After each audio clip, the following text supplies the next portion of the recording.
Let me first ask you a question. Do you like garden? I mean, who doesn't, right?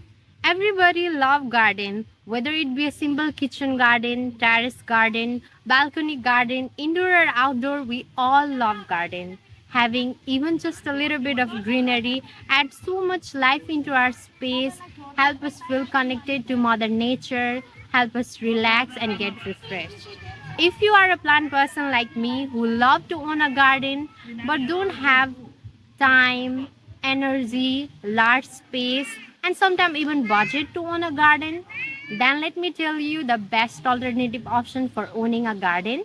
It's a miniature garden which is budget friendly and self sufficient. That's aka Terrarium. Hello, world. You can call me Lunatic. Welcome to my channel, Lunatic on the Earth. Today in this video, we're gonna be diving into the wonderful world of terrarium. Whether you be a seasoned gardener or completely a newbie, this beginner-friendly guide gonna help you build your own little green forest. So, what is a terrarium? In simple words, just like how we keep fishes in aquarium, we keep plants in a terrarium. It's a transparent glass container containing soil and plants that mimic the natural environment. So, what makes terrarium a self-sufficient garden? So, basically, it has a transparent glass walls due to which the heat and light can easily pass through it, that helps in the formation of water cycle inside it, where the condensed water falls back into the plants and soil, due to which the plants can thrive on its own. How many types of terrarium are there? There are mostly two types of terrarium, that's open and closed terrarium. In this video, I'm gonna be making a closed terrarium as they are believed to thrive for more than 50 years. So, who invented terrarium? Terrarium was invented by botanist Nathaniel Baxter Ward in 1842. Ward had an interest in observing insect behavior, where he left one of his jars unattended where a fern grew, making it the first ever terrarium. What are the uses of terrarium? Terrarium are used for decoration, propagation, and for scientific observation. So first, you need to make sure you got some few items with you. This include a clear jar container, a clean piece of cloth, a spray bottle, and a stick with a cork. I made this DIY cork with a clay. So let me tell you, terrarium, whether it be big or small, they usually have four main layers which contain gravel, moss, soil, and plant. Before selecting the jar container, you need to make sure that it's clearly transparent, just like this one. And you need to avoid colorful glass container. For plant species, you need to make sure that those plants are slow growing plants. You need to avoid plants with big leaves, and you need to make sure that they are the plant that can thrive in a very moisture environment and low medium light. Okay, now let's build the terrarium. For this, I've taken my jar. So starting off with the first layer, it's gonna be the gravel layer. This is the drainage layer. So I've selected the gravel that I found near my home. This helps to keep the plant's root away from water. Okay, I'm making it.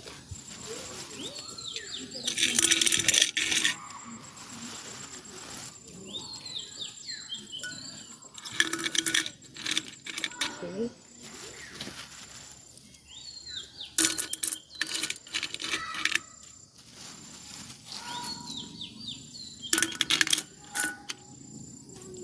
That's the first layer.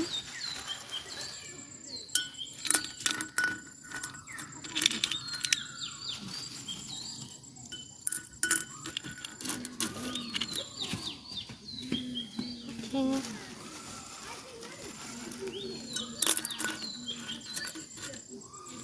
Alright, now I'm gonna add activated charcoal above this layer.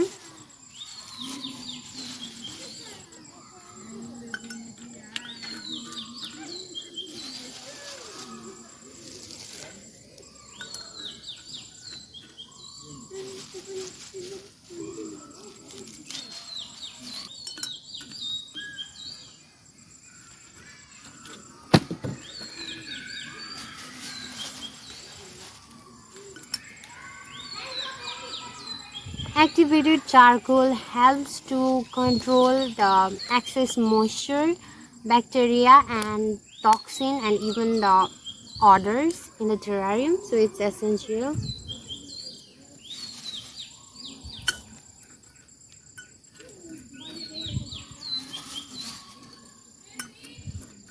Alright, that was the second layer. Now I'm gonna go for the third layer, that's the moss layer, and my mom bought this for me. It's the local moss. You need to make sure that you use the right species of moss. Mostly people use sphagnum moss for the moss layer, so it is essential in order to not let the soil get inside the gravel, so that's why you need the moss layer up here.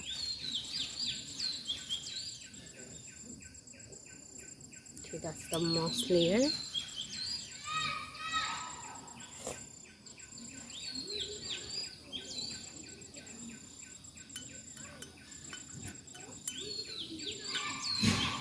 Oh my god. That's the moss layer. And for the substrate or the soil layer where I'm gonna be planting my plants.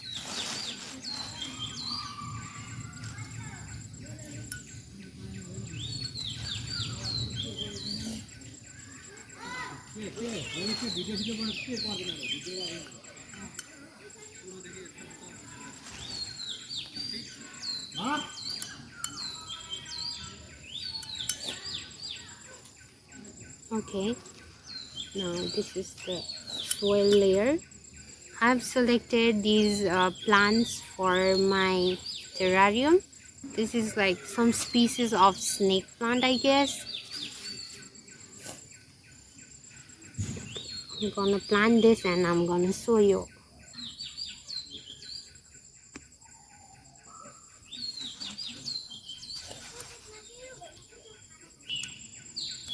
I wish I could have brought my tweezer because it's kind of hard to place my plant inside it.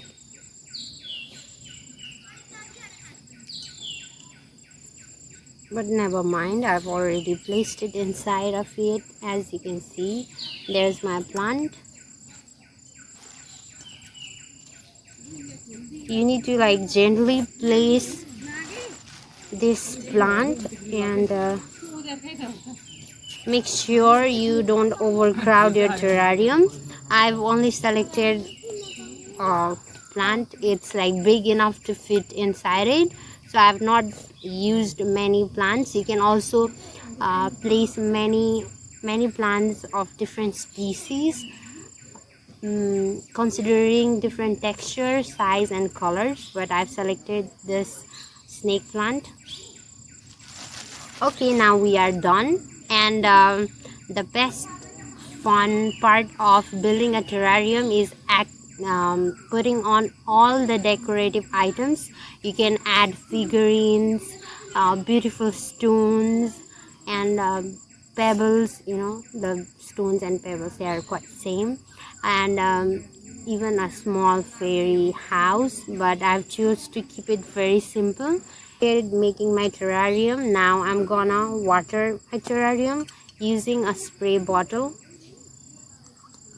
so you need to like gently use this, spray everywhere.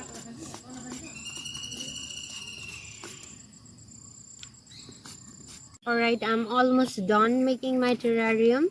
I've already watered it using a spray bottle. Now I'm gonna use this cork that I've made. This is my DIY cork to press down all the soil and like arrange the uh, you know arrange the plants here, everything. It will be better if you bring a tweezer with you. It's really helpful, but I didn't bring it. Now I'm gonna gently press the soil and everything. Now I'm gonna clean all the mess with this cloth.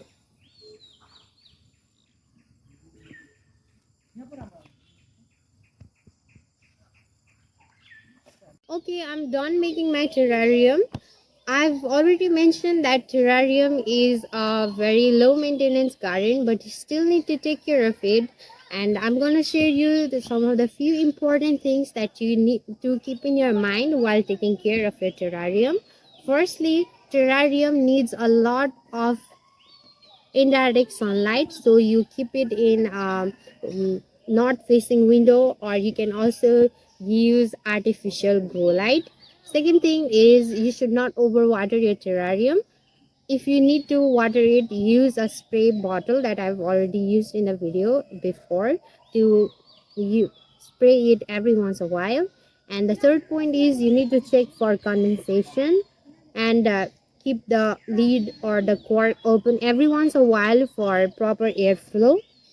And the next thing is you can also use bugs and insects that are considered beneficial for your terrarium, like springtail, as it helps to tackle with the mold issue and various issues in the terrarium.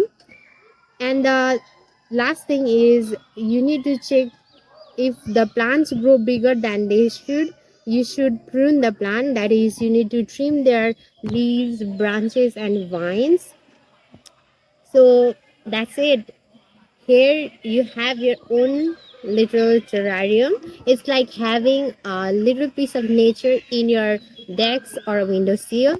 If you found this tutorial useful, like my video and subscribe to my channel. Thank you for watching. Until next time, happy terrarium making. Keep growing and thriving. Bye bye.